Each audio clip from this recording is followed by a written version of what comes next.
The hull groaned like a wounded whale, a deep metallic shriek that rattled the skeletons of the men inside. It was October 27, 1962, the darkest, most terrifying day of the Cuban Missile Crisis. For 13 days, the world had held its breath. But 300 meters below the Caribbean Sea, inside the steel belly of Soviet submarine B-59, the crisis above was a distant rumor. The boat was a diesel Foxtrot class designed for quiet hunting. But this mission had become a slow, suffocating nightmare. Captain Valentin Savitsky had fought through Stalingrad. His nerves were steel, but steel can buckle under enough pressure. The air inside was a toxic soup. Carbon dioxide levels were fatal. The temperature had climbed past 50 degrees Celsius. Men were fainting. The engineer collapsed. The medic was delirious. They were being slow-cooked in a metal coffin. For 4 days, no word from Moscow. The radio hissed static. They were utterly alone, blind and boiling in terror. Then came the first explosion, a concussion that slammed the hull. Then another, 9 in total, each a thunderclap. Captain Savitsky, in the red glow of emergency lights, was certain the Americans were attacking. He screamed, "Arm the nuclear torpedo." The torpedo was a Type 5358, carrying a 10 kiloton warhead, the same destructive force that had erased Hiroshima from the map. If it detonated, it wouldn't just vaporize the American destroyers above. It would trigger a full-scale nuclear exchange, ending civilization. But the Soviet Navy, terrified of an accidental apocalypse, had a strict protocol. Nuclear launch required 3 unanimous consenting officers. Captain Savitsky was one. Political officer Ivan Maslenikov was another. Both men, hardened by ideology, agreed. Maslenikov nodded grimly. He had no doubt that war had started. To him, it was obvious. That left only one vote, the third man in the tiny circle of power, Vasili Arkhipov, the flotilla commander. Arkhipov was equal in rank to Savitsky, and by Soviet naval law, his consent was required. Without him, the torpedo stayed in its tube. The control room fell deathly still. The air was thick with tension and bad oxygen. Every man knew what hung in the balance. Savitsky's voice broke. "We are being bombed.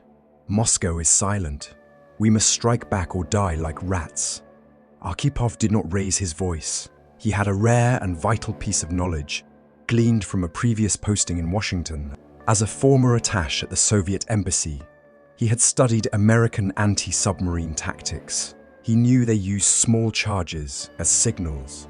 The blasts rocking the B-59 were too small, too rhythmic. Just like the practice charges, the US Navy dropped to demand a subsurface. Calmly, Arkhipov explained, "They are not attacking. They are telling us to surface. If we fire, we will start a war that no one can win." The arguments exploded. Savitsky, red-faced, insisted they had a duty to fight. Maslenikov wavered, his certainty dissolving. Savitsky shouted, "We will not surrender. The Americans will board us and take our secrets." Arkhipov replied with a quiet steel, "Surfacing is not surrender, it is survival. We do not know if war has started. We must not be the ones to start it." Minutes crawled like hours. The submarine shuddered with each new concussion. The crew held their breath, praying, and then miraculously Savitsky sagged. The order was rescinded. The nuclear torpedo was secured.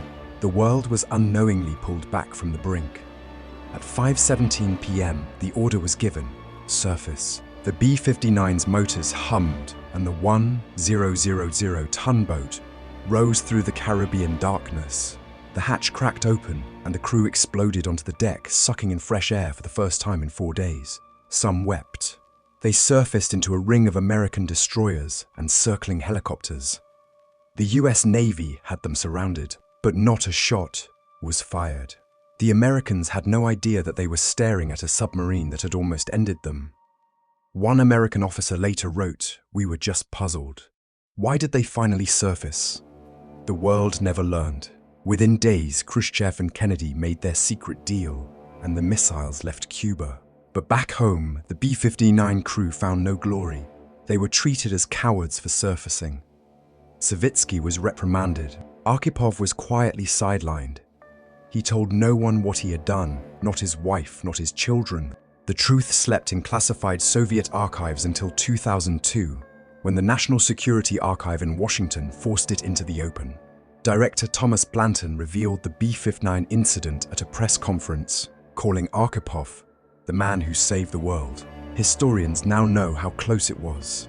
The Soviet torpedo would have sunk the nearest destroyer and sparked an immediate nuclear response. The resulting exchange would have killed millions in the first hours. The radioactive fallout would have poisoned the planet for generations. But one man, trapped in a sweltering, dying submarine, chose reason over rage. He chose a chance for peace over a certainty of annihilation. Vasili Arkhipov died in 1998, largely unknown. His grave is a quiet place, but his choice echoes in every sunrise we see. In 2017, the Future of Life Institute posthumously awarded Arkhipov its first Future of Life Award.